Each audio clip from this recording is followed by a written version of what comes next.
reflect the views of the station, its employees, or ownership.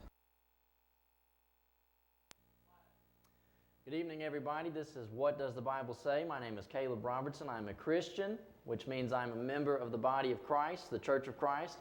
I'm not a part of any man-made denomination. This tonight is a live call-in religious broadcast. We're broadcasting out of Reedsville, North Carolina. We say this because it matters to some people. Any Yahoo can get on the internet. But the Church of Christ is actually paying money to send this show across the two states area. So basically, when we say it's televised, what we're really saying is there are some regulations that we have to go through, that this company has to go through to get us on the air. This is serious business. We're really trying to get the gospel out there to individuals who are lost individuals, and at the same time, we try to encourage our brethren. You look at the book of Revelation in chapter 3, some individuals had gotten lukewarm, so we hope that with this program we can encourage our brethren also. And then we send it out over the internet. It goes on to YouTube, and you basically tell your friends and your family members that they can watch this program anywhere. This is what Johnny Robertson's YouTube channel looks like. You can see there, you just type in Johnny Robertson, What Does the Bible Say? And you're going to have access to 900 Bible videos. And what we tell people, mine, I'm already subscribed, I believe. You go on the YouTube channel, you press that button, subscribe, and all that means is, do you have a subscription fee? No. We're not asking money from the community, from unsaved folk. What that means is you simply get a notification when the show goes live. You don't want to miss the broadcast. Tonight we've got fresh material. We've got videos from last week. We've got videos that we picked up over at Bible Way Cathedral. So if you know Mr. Lawrence Campbell, you know Larry Campbell, you know Alonzo Jones, individuals that are members over there, Alonzo Jones, one of the trustees over there, you need to let these folk know that they're going to be on What Does the Bible Say tonight. And you need to know that the phone lines are going to be up. They could call in and have conversation with us at any point. Now, let me say this. Starting out tonight, opening scripture, Matthew 22:39. We do this program. We open up these phone lines. I had a Baptist preacher one time say to me, he said, Caleb, the only reason you do what you do, I don't know if it's a compliment or put down. He said, the only reason you do what you do is because you're good at it. And he was talking about me being able to quote Scripture, know where the Scriptures are. Seriously, you think that the Church of Christ pays money just so that we can show out? We're trying to reach folk. Now look at Matthew 22:39. The second is likened to it, thou shalt love thy neighbor as thyself. I really do love individuals in this community. I want them to go to heaven when they die, and before they get there, I want them to help their kids and their grandkids. This is not tonight's show, but I will say this. Some time ago, I was talking to some individuals. They're homosexuals, and they said, why are you such a homophobe? And I'm like, why do you think I'm afraid of y'all? And then they said, well, why do you feel with so much hate? Who said anything about hate? I disagree with the lifestyle, and I think that it's actually not only to your spiritual welfare, to your physical welfare, it is very detrimental. And then they started this business about, don't give us that garbage like you care about our physical being. Okay, how in the world are they deciding that I really don't want individuals to be, I'm saying, health, physical health is messed up, mental health messed up, they don't have good relationship with their family, and they're saying, well, Caleb, you've got some strange ulterior motive as to why you want to talk to us. I have nothing to gain out of that. I'm trying to genuinely love my neighbor because it's the right thing to do. Now, that being said, let's get into our information tonight. We want to advertise June 17th through the 28th. That's our 2-week gospel tent meeting every night at 7 p.m. We do not pass the plate. We don't have a band. We want people to bring their Bibles, and you know that we're going to put our Bible information on the screen. The only way we wouldn't do that is if we were in the Baptist denomination like John Carpenter, who came up here and debated with us, and his stipulation for coming on live TV was we cannot have things in the background. No audio, no video, no Bible program. He wanted a neutral background, so that's why we had what we had. Baptists don't want you to see the Bible. Bring your own Bible and know that we're using the King James Bible. We're going to put it up on the screen so that you can know all that's being there. Because here's the thing, what did John Carpenter do? John Carpenter only read 1/2 of Proverbs 22:15. He didn't quote the rest. He only quoted portions of the Scriptures out of Romans 5. He didn't quote the rest. It actually killed his false doctrine. So we don't want to try to trick anybody. We don't want to try to pull the wool over anyone's eyes, and we put all the information on the screen so that you can catch us if we do that. Here we go. Here's where it's located. On the North Carolina and Virginia line on 86, if you get on Goodyear Boulevard, it empties out into 86. We're right beside this, right here, Lucky's Bar. We're on the grass lot right here. Here's our tent. Right next to Fast Mart, there's a Valero. We're right down the road from DCC. You can come up from Yanceyville. I'm saying, it's a great location, and we hope that you'll come out 17th through the 28th. Join us for some good Bible study. We're going to have some singing. We're going to sing some songs. We're going to pray. But the big focus that we want to have is individuals to come in, hear the preaching, and if there's something you don't agree with, ask a question. I would like to think that by the time we get done, your questions will have been answered based on that topic of that night. We hope that you don't have any questions. That's the way it goes. We hope that the teaching is so clear and that there was enough Bible to convince you. But if you're not, you ask that question. Nobody's going to get mad at you. If you want to ask it into a microphone in front of everybody, that's fine. If you say I want to ask it in private, that's fine too. Now, tent events. Tent possibilities. I got to show you something. I sent a message to John Carpenter. Let's check the date if it's there. Let's zoom out. I'm not seeing a date there. Don't know. Okay, June 4th. June 4th, I started messaging John Carpenter. What's the date? That was 9 days ago. This is what I say to him. Let's zoom in so everybody can see it. Is that good? Take it over a little. Let's see. You're fine. I mean, we'll get this. I say to Mr. John Carpenter, hello, John. I wanted to pitch an idea to you to see what you thought. Every June, the Church of Christ has a 2-week tent meeting as a means of local evangelism. This year it's the 17th. I put the 29th to 28th. Plenty of people, non-members, usually visit the tent out of curiosity. Some visit it out of nostalgia or genuinely because they are seeking Bible study. With all that being said, here's my idea. Would you be interested in debating under our tent?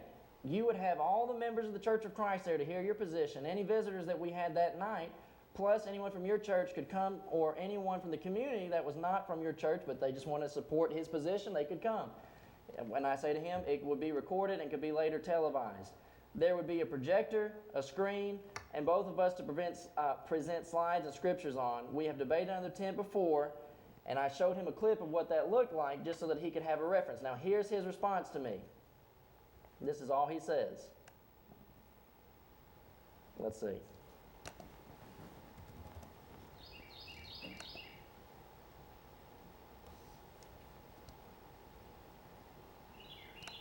All he says, June 4th, thanks for the invitation, I'll consider it. John Carpenter. Haven't heard a word from him in 9 days. He's had the invitation, and really, what are we getting out of him? Y'all, do you consider what we did when we had that debate? This is John Carpenter. He's got a lesson up, and I'm telling you, tonight's show's not about John Carpenter, but he has a lesson up on Acts 15 where it's like the introduction is all about him getting his PhD. Got PhD stitched into his shirt, got his diploma in hand, got his graduation cap. You would think that this dude is set and ready to go. I said 9 days ago, haven't heard back from him. Thanks, I'll consider it. And don't say, well, Caleb, he's busy. This guy stays on our Facebooks all day long up until the hours of the night. If he was going to do it, he would have responded to me by now. But look at what we're getting. People are asking him from other areas if he's going to debate or not. Look what he says. I'm willing to debate the Robertsons again, but they must agree to make it a serious debate instead of the farce they put on when they invited Micah Martin to debate. But instead they ambushed him with secretly made recordings that they edit and distort and use to distract from the Bible. Distract from the Bible? He's the one who said we couldn't have the Bible on the program. He's up here quoting half the verses, and we don't have it on the background. Why? Because the PhD, all of his multitude of degrees, could not handle having the actual Bible behind him on a screen. Would have wore him out. Would have hung his neck. What it would have done. He says they've got to stop hiding. Look what he says. Distract from the Bible. They have to agree to make it a real debate. I debated the Robertsons already once, and he whined that he didn't have his tools, meaning he secretly made recordings that they edited to distort and distract from the Bible. Friends, here's the debate. Look at this. Right here. You can find it, Johnny Robertson's YouTube channel, Caleb Robertson Debates Baptist PhD on Born in Sin. Who's whining? We're inviting him to come out 9 days. We haven't heard from him. And this individual's out here saying, well, they got, and think about this, y'all. I know that this has happened. You remember when you were a kid and y'all basically told somebody, y'all are playing ball and you don't want to have uneven teams, and you basically tell Timmy to go home. You can't play with us, Timmy. And he's going down the street crying. He says, I don't want to play with y'all, no way.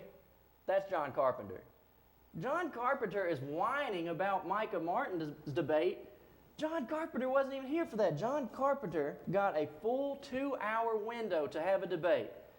I didn't interrupt John Carpenter. John Carpenter interrupted me during the question and answer time. I'm starting to have a 2-minute window to answer his questions. He starts talking over me.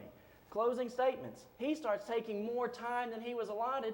Even John Carpenter's wife was in the studio having to say, John, your time's up, John. We're whining? No, what's happening is this is typical Baptist behavior. Baptist PhDs on the run.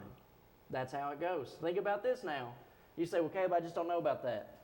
Jonathan Falwell was supposed to debate Johnny Robertson, said, I'll pray about it. Never heard from him again. Ergen Canner never would actually settle down. Then he said, I would, and then he backed out of it. Brett O'Donnell, he was the captain, the coach, teacher of debate over at Liberty University, running the campaign trail for Mitt Romney. Backed out of having a debate with Johnny Robertson, and he said, you cannot answer Johnny Robertson.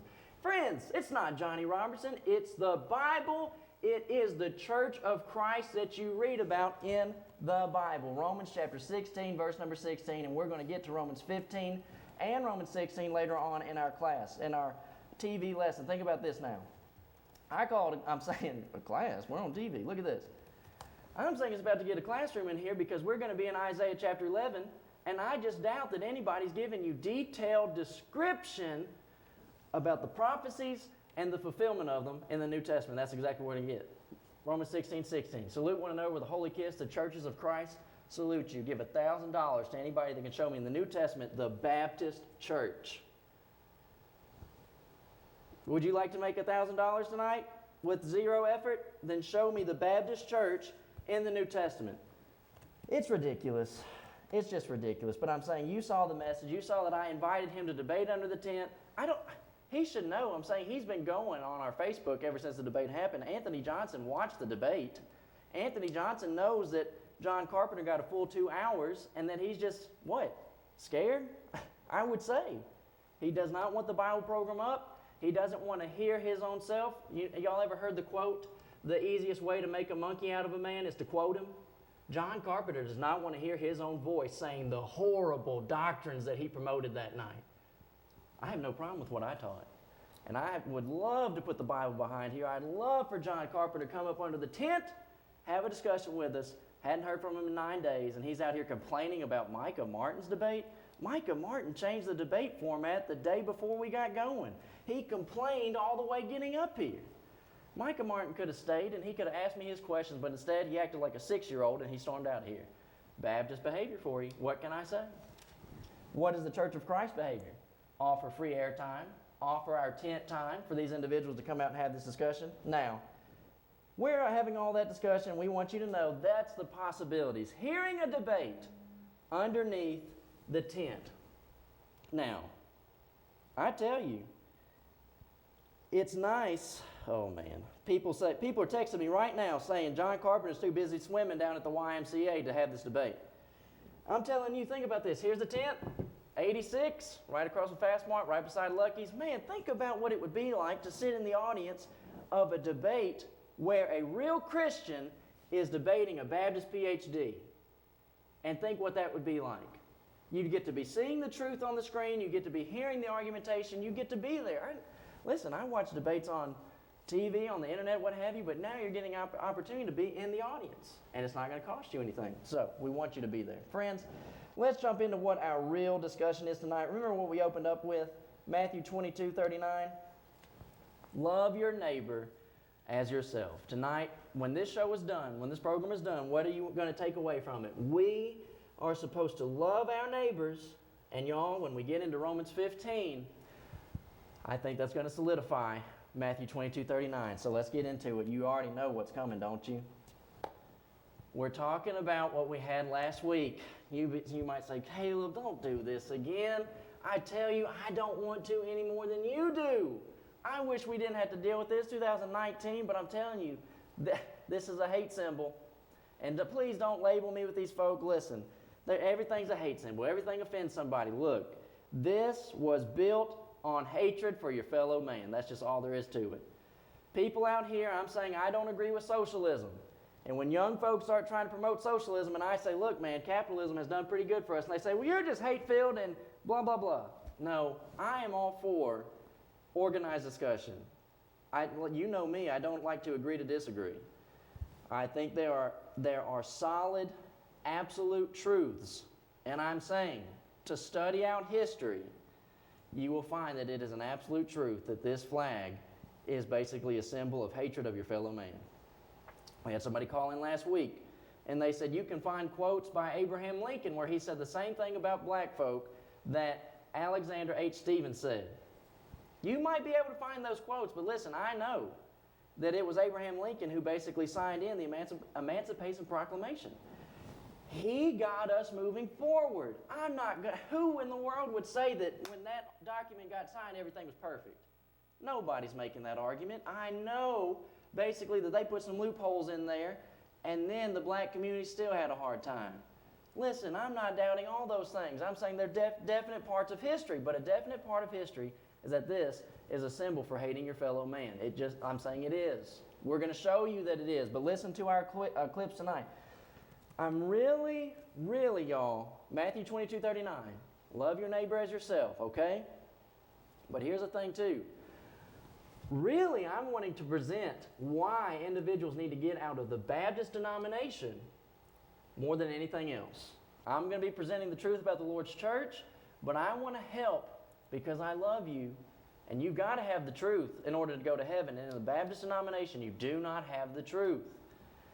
Tonight, we're going to open up our phone lines. You can call me about born in sin, the essentiality of baptism for the remission of sins, the idea that we're saved by faith only. You can talk to me about the thief on the cross. You can talk to me about the sinner's prayer. See, have dialogue with me. I'm saying the Bible can answer Baptist doctrine. I'm not worried about any of those topics. You're not going to hurt my feelings. I'm not going to get angry with you. And now, if you do go crazy on the phone line, I might have to make those beeps start happening to get your attention again. But we want to have dialogue. Okay, now listen to these clips. Listen to these calls that we had from last week. Christians, John, what does the Bible say? Yeah, you made a statement a few minutes ago about what Jefferson Davis proclaimed. I'm going to have to correct you on some stuff. You didn't take it quite far enough because Abraham Lincoln did the same thing under the glorious U.S. flag. Let me stop you right now real quick, okay? Do what? I'm saying you're that set on defending the Confederacy? Yes, because wait. on for so long. All right, wait a second. You are set on defending the Confederacy. Where do you go to church? I don't go to church. Okay. Not right now, anyway. What's right now? If you were to go, where'd you used to go? I used to go to North Main Baptist Church. Mm-hmm. But you're getting off the subject. No. This is a Bible show. This is called What Does the Bible Show? And I'm the host. So let's talk about the Baptist church. Yeah, that's right. And you just don't want to talk about it. Sir, I've got it right here. I got the cornerstone speech, Alexander H. Stevens. I've got a speech and one of my... This is called What Does the Bible Show? And I'm the host. Baptist Church. Mm-hmm. But you're getting off... I used to go to North Main Baptist Church. To North Main Baptist Church. Mm-hmm. Now, what am I supposed to take away when former members, and I'm saying, listen, does the Bible teach in the New Testament that some individuals ought to be withdrawn from the fellowship? Yes, it does. I seriously doubt that North Main Baptist Church that teaches once saved, always saved withdrew from this guy. I think he could walk back in and be a good member in good standing. And he says that he thinks that we ought to keep the rebel flag, and he basically just dismisses the speech, the cornerstone speech by Alexander Stevens, where that says slavery is the natural place for those of black skin, dark skin. He just ignores that. And he says, wave the rebel flag. I'm from North Main Baptist Church. Somebody needs to tell Fred Unger that y'all's members, former members, are out here representing the rebel flag more than they are true New Testament religion. Now, I'm going to say, I've been door knocking on the roads behind North Main in Danville, Virginia. I've been door knocking, and they basically tell me, I would not, I'm saying, this, in this instance, it was a black lady, and she said, I wouldn't go over there. And I said, why not? And she said, I think they're racist. And I'm talking to her, and she said, they have these meetings, they get together, and she just said, bunch of rebel flags. Now, what can I do with that? I'm trying to put a stop to it. I wish they would, but this is what basically gets the Baptists stirred up in the area is the rebel flag, and that's what they want to fight about. But you're getting off to North Main Baptist Church. Mm-hmm. But you're getting off the subject. No. Dude calls in to this program, and I asked him, where do you go to church? North Main Baptist Church. And he says, but you're getting off subject. Can y'all see that? Right there. What does the Bible say? Right down here below me tonight. What does the Bible say? And he says, you're getting off subject? Matthew 22:39. What's tonight's subject? Love your neighbor as yourself. Now, let's skip this man, and let's go to our next clip. He's from North Main. Listen to this caller. All right, you're on what does the Bible say? Okay, I just want to ask, I guess, a biological question. Just because I was born in the South, I'm wrong because I like the Confederate flag, sir? Well, this is what I'm saying. I've already brought up what the vice president said, and I asked the other caller what he thought about the quote that this man said, that he used the word, he said, the Negro is naturally placed beneath the white man. Now, how can you separate that quote from the rebel flag? Because me, I think that I don't care if he's a black man, a white man, or what, he's still a man. Okay. He's just like I am. But that's not what this represents. And, well, the flag to me is just where I was born in the South, sir. Okay, so now let's keep that in mind because we're going to deal with that later. He says, the flag to me just represents where I was born in the South. People keep making that statement. That is totally false. This rebel flag is not just being from the South, and I'm going to prove that in just a minute, but keep listening to him. Reasoning with you. I'm trying to reason with you.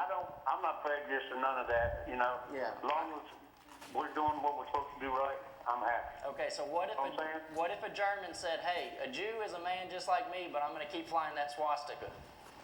As long as they don't bother me, I don't care what they do. Okay. You know, I mean, just because they have a flag up, I really don't understand it. I mean, I don't understand what you're saying, but I don't understand how come that flag has anything to do with Christianity. Well, I read Acts 17:26. The guy that says all that stuff, I think he's an idiot. Who's that? The South, and it's just something that I'm used to. I never said nothing about what. Where do you go to church? Osborne. Okay, you go to Osborne Baptist in Eden, and you're saying that you're not prejudiced, but you want to wave the rebel flag. I got rebel flags around my house. Okay, let me ask you a question. Let me ask you a question. But I don't put nobody down. Let me ask you a question. Okay, I'm saying the Bible says that we should go out and we should teach people the truth. What if it's actually the case? Do you think we should be teaching people that have black skin? I don't understand exactly that. I mean, okay. Just because. No, wait. Let me clarify. This is not defend the flag hour. Okay. What if you were serious about evangelism, and every time you tried to teach a black person, they turned you away, and you found out it was because of that rebel flag? What would you do? Well, that's up to them. I mean, sir, don't put something against me, right? Now, this man, I asked him, what if it were the case, man from Osborne Baptist Church, what if it's the case that every time you try to teach a black person about Jesus and the truth, they saw your rebel flag and that ended the study? He said, that's their fault. Listen, Matthew 22:39, don't give me this stuff about, yeah, we love our neighbor. No, you don't.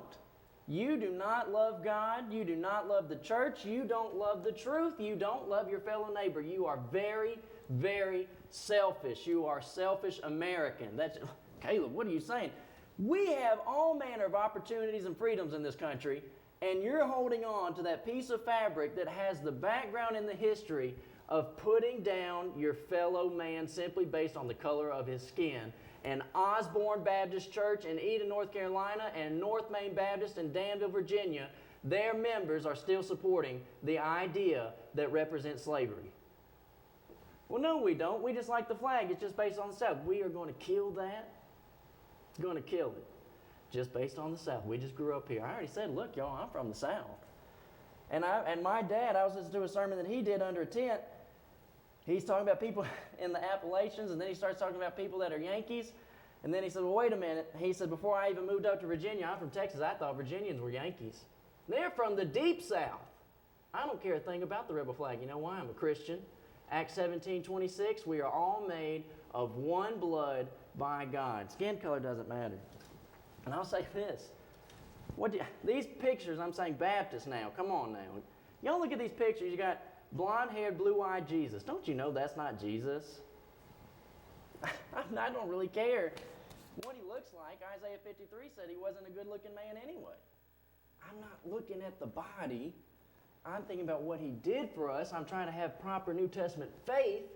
Seriously, that's what should be our program tonight, but I've got to deal with this racism and seriously, I said last week, biblical ignorance that is set in front of us. Let's listen to this. Let's switch over to a different lady, different caller who was a lady. Let's listen to this.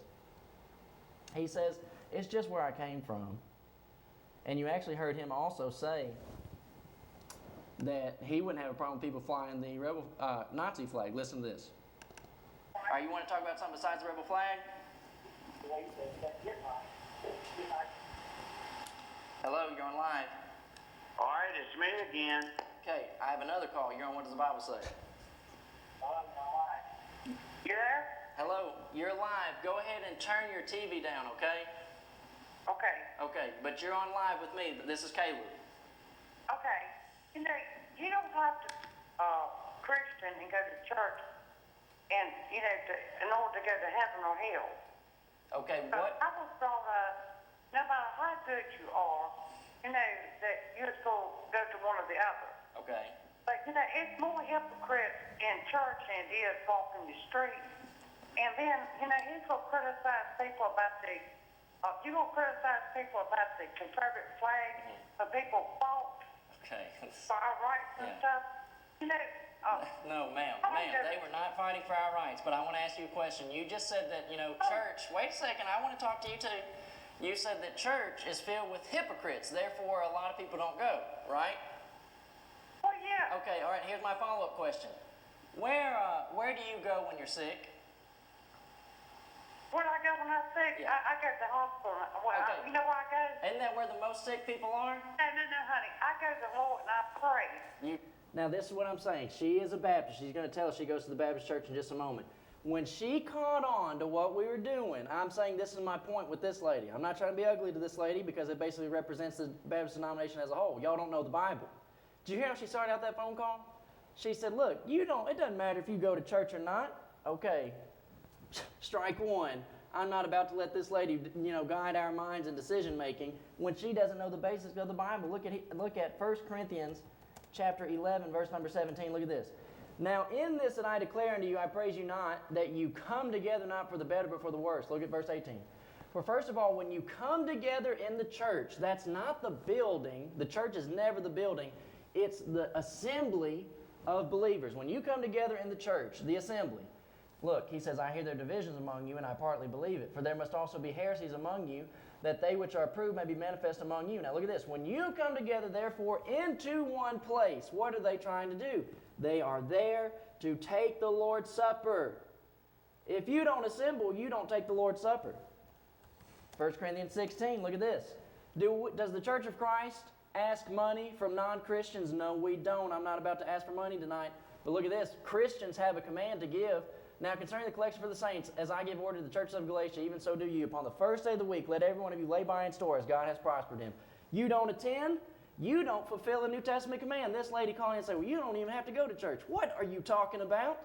You got that doctrine, that false doctrine, just in the same place where you found the Baptist church in the Bible. Not there. And she's defending the rebel flag. Not going to do it. We're not just going to let these people call in with zero Bible behind them and start making decisions for this community. And when I say that, I'm not making decisions for this community. We're using facts, we're using Bible, historical facts, and using the Bible. Now, I want to take a moment and say we're not being, what's the word? Partial. The people who got this going last week, his name is Aubrey Ridgway, and his friend Ed Clark. Now, I don't really know much about Ed. I'll be honest, I don't know much about Ed Clark. But I'm going to let y'all know that Aubrey Ridgway is a withdrawn from member of the Church of Christ. He is not faithful. And he basically shows his allegiance last Thursday. He cares more about the rebel flag and the Confederacy than he does the Lord's church that he died for. Let's go ahead and make this point now. I was going to get to it later, but I want to do it right now. Look at Acts 20:28. I got phone calls after last week. I'm saying I'm driving home, people calling me on my cell phone, talking to me about this show that we did. And people are saying, look, the Confederacy has been lied on for too many years. The Lord's church is being divided for too many years. Why don't we fight about it? People making a mockery of the New Testament because denominationalism gets to stand. Why don't we attack that? And then people saying, look, man, my granddaddy died in the Confederacy. Acts 20:28. Take heed, therefore, unto yourselves and to all the flock over the which the Holy Ghost hath made you overseers to feed the church of God, which he purchased with his own blood. Jesus, the Christ, died to buy the church, and y'all are talking about your Confederate granddaddy that died so that really slavery could keep going. Okay, we had a call, got a buzz on that line. Okay, we do have our phone lines up. That's fine, but let's wait a minute because I want to show some slides now. Let's go back to her. Go to the hospital? Tell me. You don't go to the hospital? Every night. You all friends in the community, you heard her say you go to the hospital, and she caught on to what we're doing. You can't say I don't go to church because all the hypocrites when you go to the hospital where all the sick people are. Now, let's look at these slides, y'all. The Baptists are saying, we're going to get off this real quick, and we're going to get into Isaiah in just a little bit. We are taking phone calls right now. Baptists are saying it's just about being from the South. That's all. Last week, we showed the cornerstone speech from the vice presidency of the Confederacy named Alexander H. Stephens, and he said, slavery of the black man is his natural place under the superior white man. That is a lie. But that's what the Confederacy, that's what the vice president said, and that's what this flag represents. Now, I want you to think about this. Y'all have seen us, you've seen, I'm saying gospel preachers, Johnny Robertson. Johnny Robertson's debates Malvester Dixon, who's of the Nation of Islam. Johnny debates another man who calls himself the new Nation of Islam, and every time that the Bible references Son of Man, he says, that's me. We're debating those folk. I've been on TV with Malvester Dixon. We want to answer, and I'm saying that book, Message to the Black Man by Elijah Muhammad, is filled with hatred.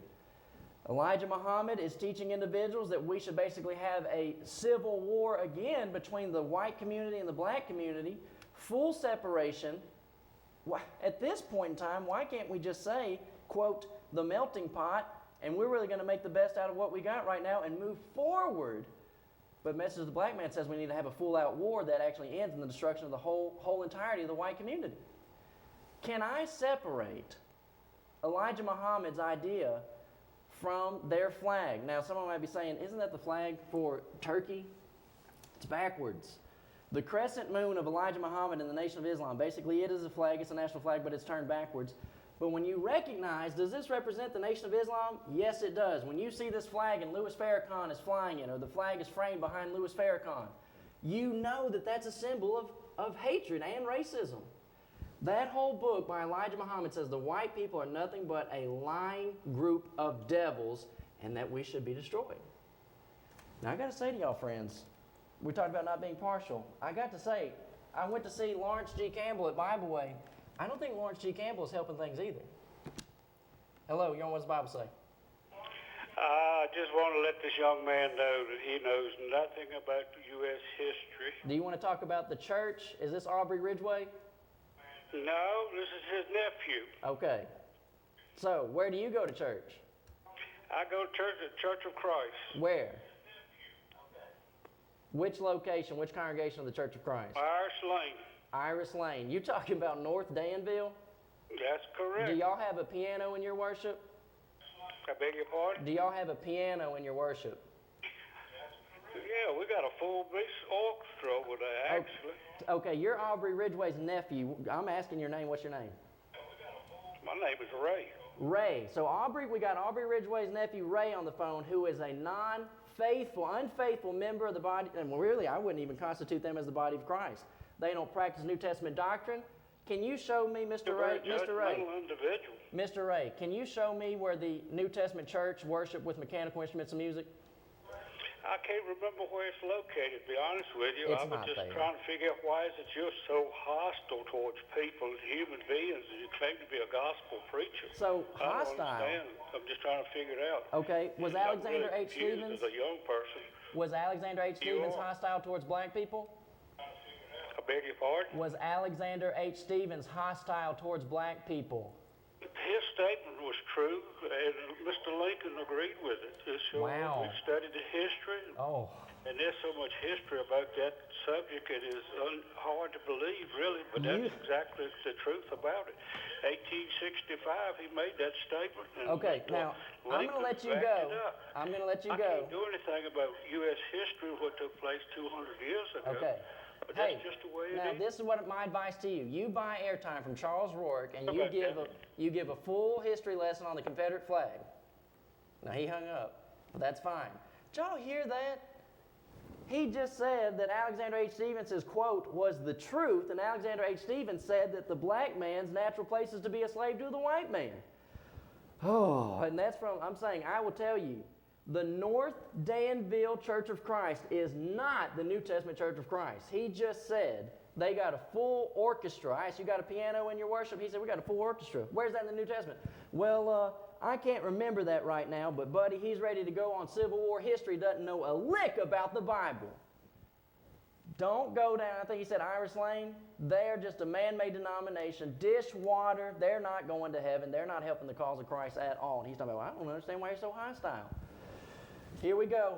I don't want to be impartial, so let's listen to what Mr. Lawrence Campbell says. I got to give it both ways now.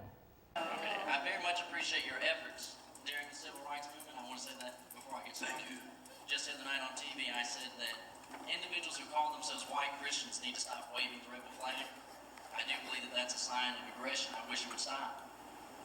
My question really is not related to that necessarily. My question is, do you believe that we should actually be using the same fervency that we took on the race issues during the civil rights movement against false doctrines that damn people's souls? Should we continue to use what? The same. Now, I get this. This was the first thing that my dad said. Caleb, when you're in a public setting like that, you got to keep your questions short. I get that. Now, I will say I gave some preface statements, right? I appreciate what he did in the civil rights movement in 1963. I said to him, I just said on TV the other night that white people should stop waving the rebel flag. Then I asked the question, should we not use the same fervency and zeal to attack false doctrines of man that damn man's soul with that same fervency and zeal that we fought in the civil rights movement? Now listen to his response. Fervency, the zeal that we took on civil rights, should we use that same zeal to take on false doctrines like the Jehovah's Witness denomination, the Mormon denomination, different man-made denominations? Should we not have that same zeal in having Bible debates so that individuals can save their souls? Well, a beautiful question, good question as well.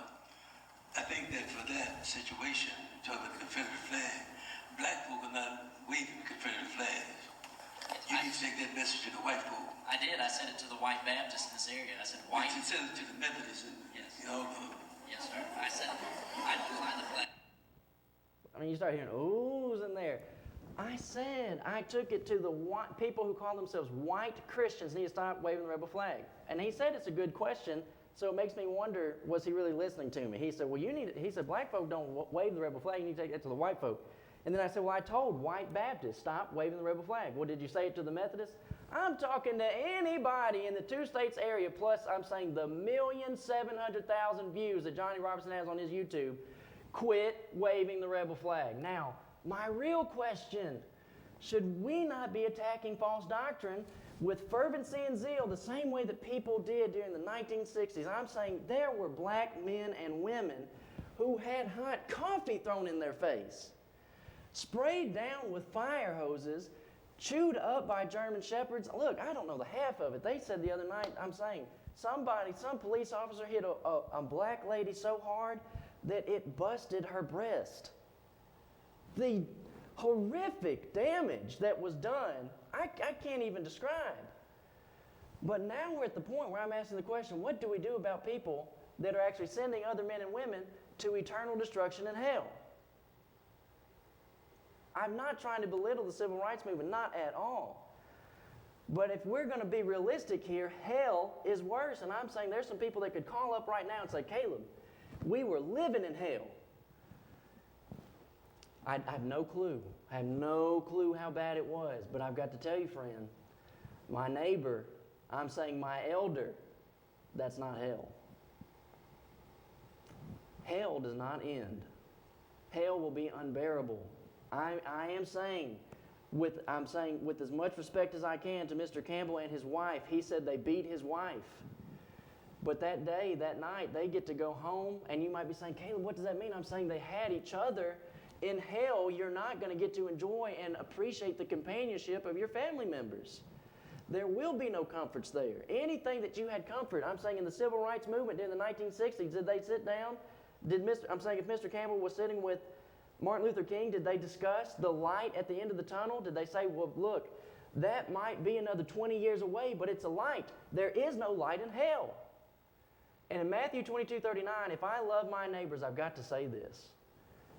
Mr. Campbell is not helping the black side of the community. In this discussion, there's two sides. There's the black community, there's the white community. He's not helping.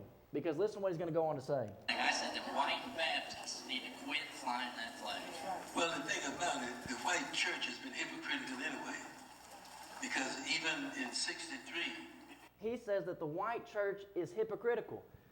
Why did the KKK travel from Chicago to Martinsville, Danville, Virginia to debate with Johnny Robertson, debate the Church of Christ? Well, it's not because we're hypocritical. Why did Johnny Robertson debate God hates fags? Why did Johnny Robertson debate the new Nation of Islam and just the plain old regular Nation of Islam?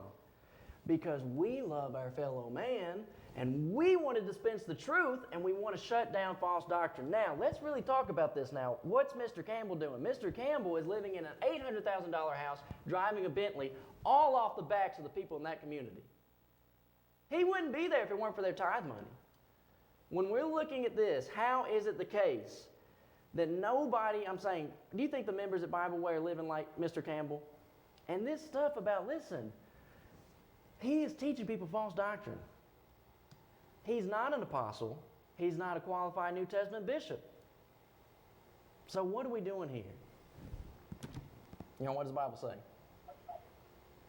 Yes, I would like to say something. Okay, you're on live. Okay. I would like to say something about Mr. Ridgway. Okay. He is an awful good man to me. Mm-hmm. He was the first one to ever talk to me about Christ. And I'm a very old woman. He's the first woman to ever talk to me about Jesus Christ and the Church of Christ. Mm-hmm. And since then, I have joined the Church of Christ. I got baptized 5 years ago in the grace of God's light, and I love it. And I don't appreciate you talking to him like that. I'm going to say that Aubrey Ridgway didn't do anything for you. And let's ask this question. Are you white or are you black? What did you say? I couldn't hear you loud. Are you white or are you black? I'm a white woman. Okay, now I'm saying this. I want to tell you that I go to North Danville Church of Christ, and there is no orchestra over there. In fact, there is no piano player. We sing a cappella. Then why did he say that? And I want to tell you to have a great day. I'm not quit done. being so rude. I'm not done. Can you show me a New Testament text that says you joined the Church of Christ?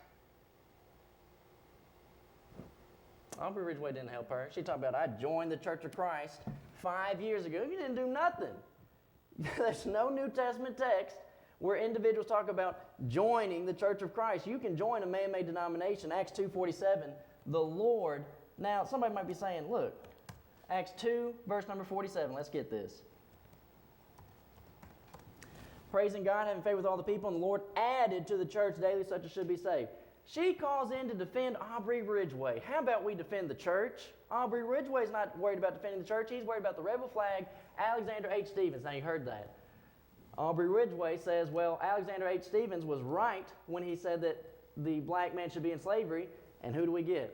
A white lady coming to his defense. Now, I'm saying, caller, can you wait just one moment and let me finish playing my clip? Do what?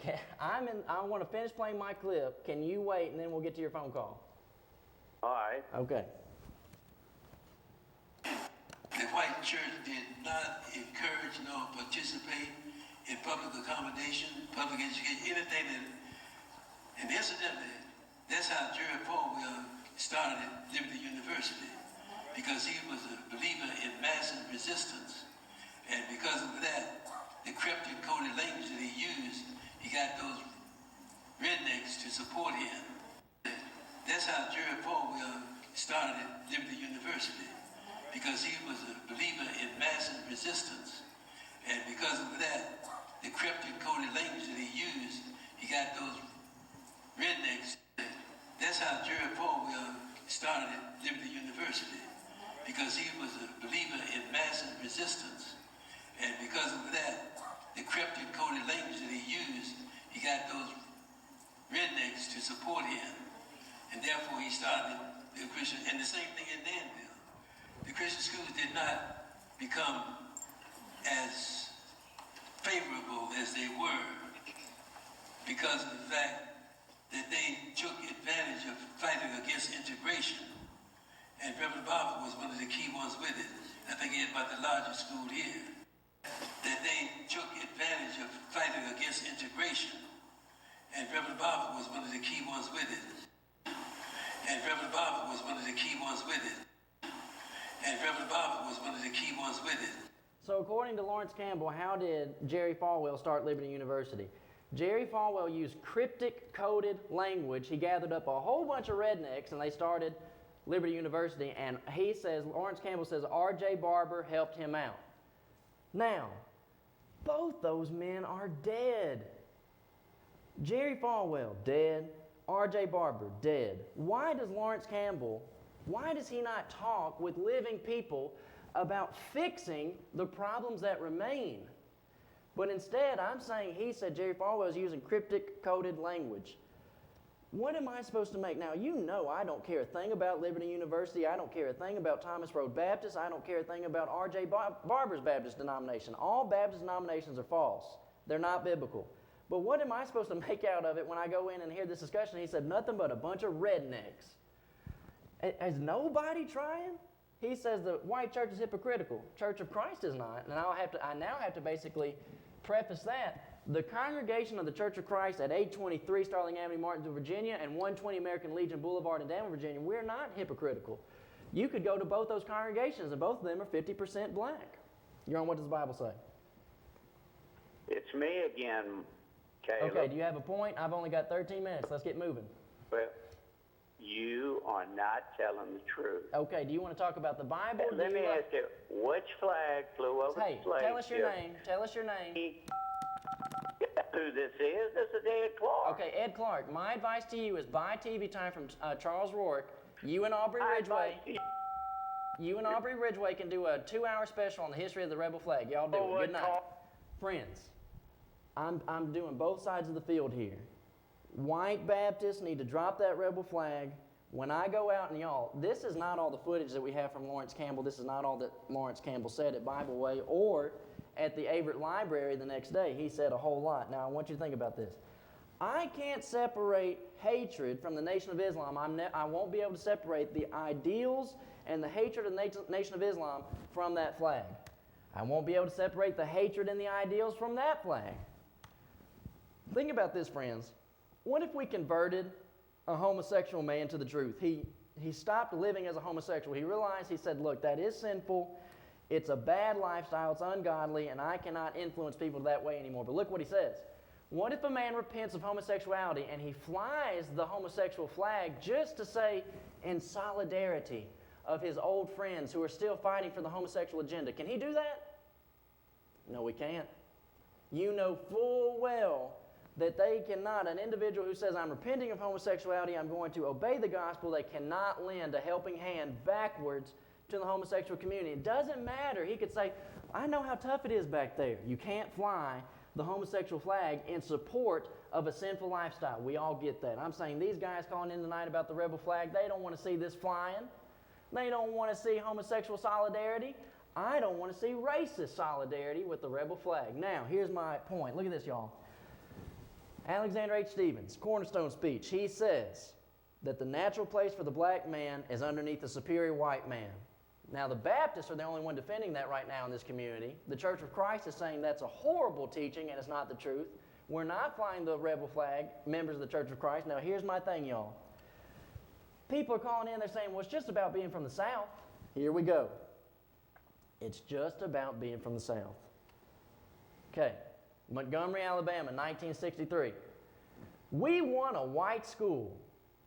Okay, y'all want a white school? What you got your rebel flags out there for? You can't be Southern, have a white school and a black school put together and still be Southern? That's the argument, isn't it? That's what these individuals, Aubrey Ridgway and Ed Clark, they're calling in right now. Members from Osborne Baptist last week, members from North Main Baptist are calling in and saying, we're so confused about our American history. Explain to me why these same people who've got the sign that says, we want a white school, are waving 4 rebel flags. Montgomery, Alabama, 1963. Graymont Elementary, Birmingham, Alabama, 1963. This is the same thing. Schools integrating. The parents and other people who aren't even parents, they're protesting, and look what they're doing. When they started mixing the schools, white and black coming together, look what these people did. They brought out 5 rebel flags. Well, what does being Southern have to do with putting the schools together? White school, black school coming together, and we brought out our Southern pride flags. Well, that doesn't make any sense.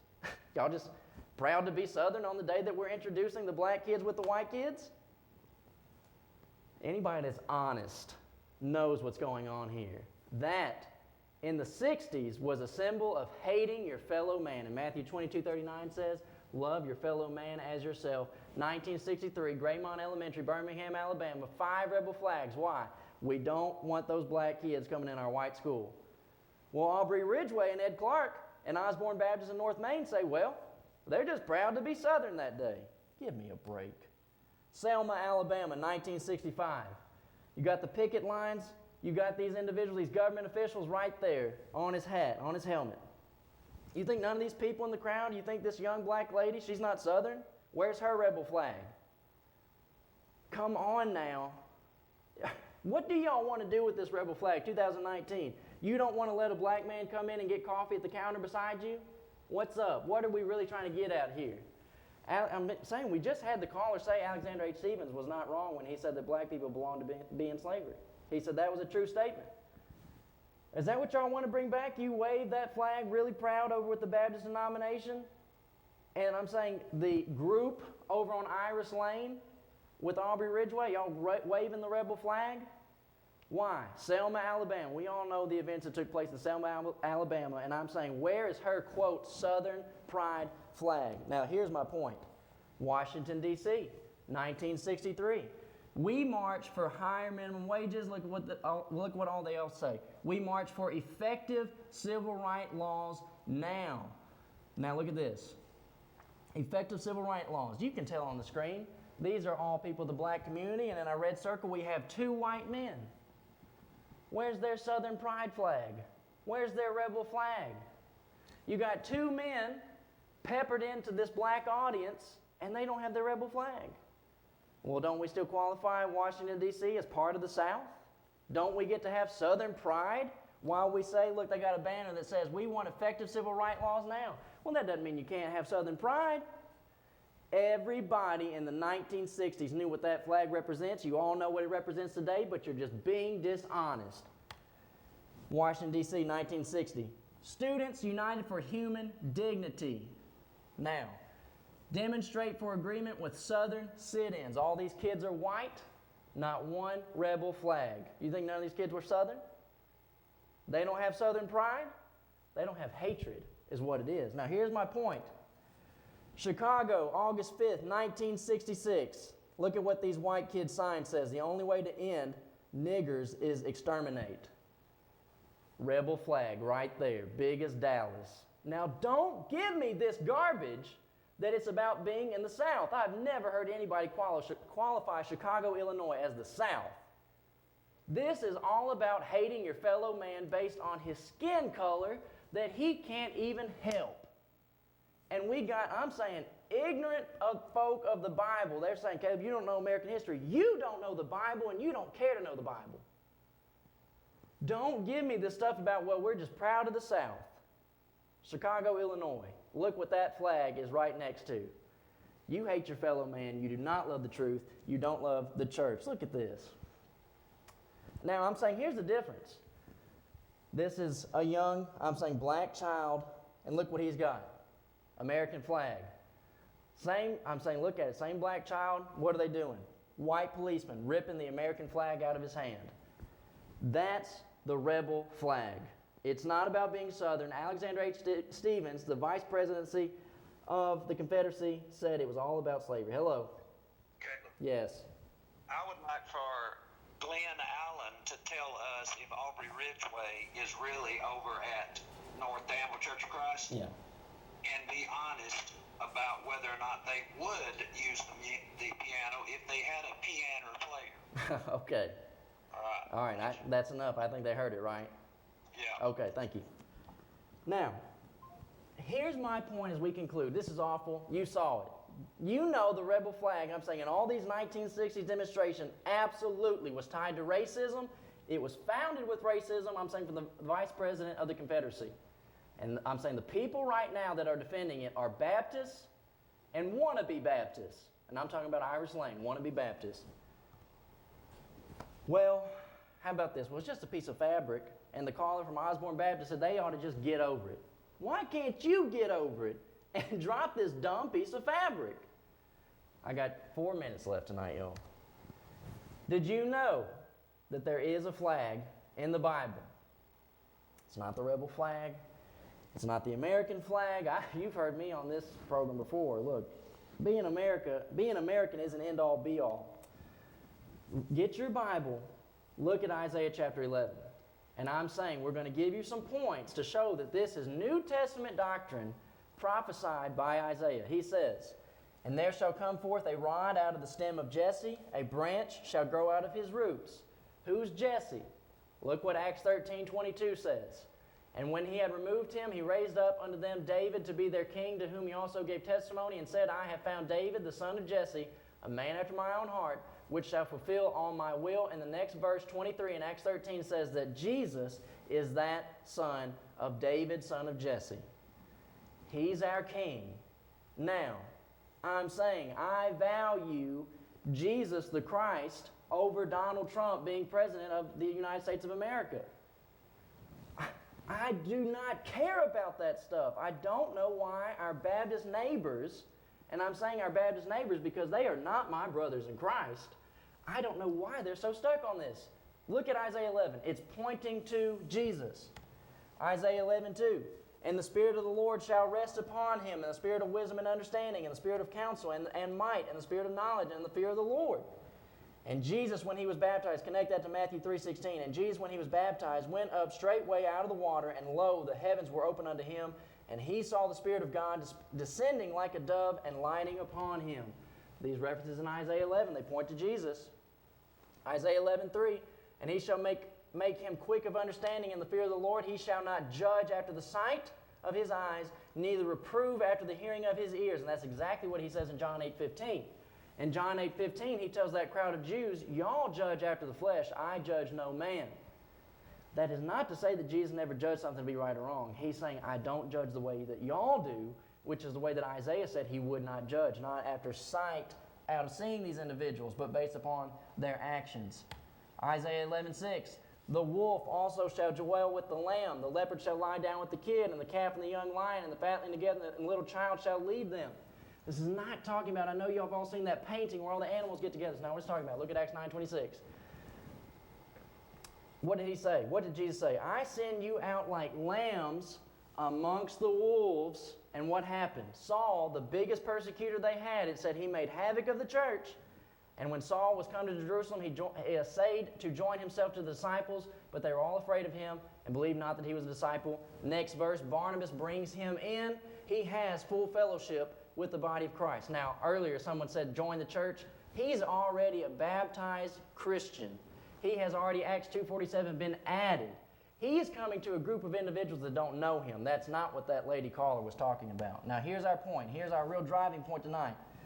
"They shall not hurt, destroy unto the holy mountain. The earth shall be filled with the knowledge of the Lord." 2 Corinthians 10:4, "The weapons of our warfare are not carnal."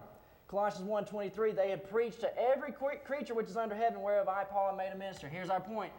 Isaiah 11:10, "And in that day there shall be root of Jesse, which shall stand for an ensign to the people, and it shall be the Gentiles that seek, and the rest shall be glorious." Now look at this. Ensign in 11:10 is translated banner in Isaiah 11:13. What is it?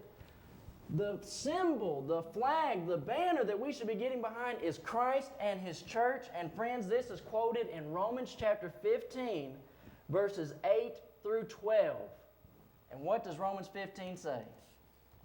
At the beginning of the chapter, he says, let every one of us please his neighbor for his good to edification. Y'all demonstrate that you're not New Testament Christians in the fact that you're not worried about the Christ, His teachings, you're not worried about the church and the bringing in of all nations to it, and you don't care about your neighbor. Let every one of us please his neighbor for his good to edification. For even Christ pleased not himself, but as is written, the reproaches of them that reproach thee fell on me. For whatsoever things were written aforetime were written for our learning. And all this is quoted as we go down to verse number 8, and I've got to stop. As we go down to 8 through 12, that's Isaiah 11. And y'all just don't know about it. You're worried about the rebel flag? I'm worried about the ensign that is representative of the Christ, His cause, His body, His church. Friends, you're just not a part of it if you're in a man-made denomination. June 17th to the 28th, 7 p.m., our tent meeting begins and goes every night for 2 weeks. No collections, no band, just good gospel preaching. Where's it located? Goodyear Boulevard, Fastmark, Lucky's in that grass lot. My phone number is 276-806-3641. I got to go, friends. Love you. Love your soul. Keep asking, what does the Bible say? Y'all have a good night. God bless you. The views expressed on this program do not necessarily reflect the views of this station, its employees, or ownership.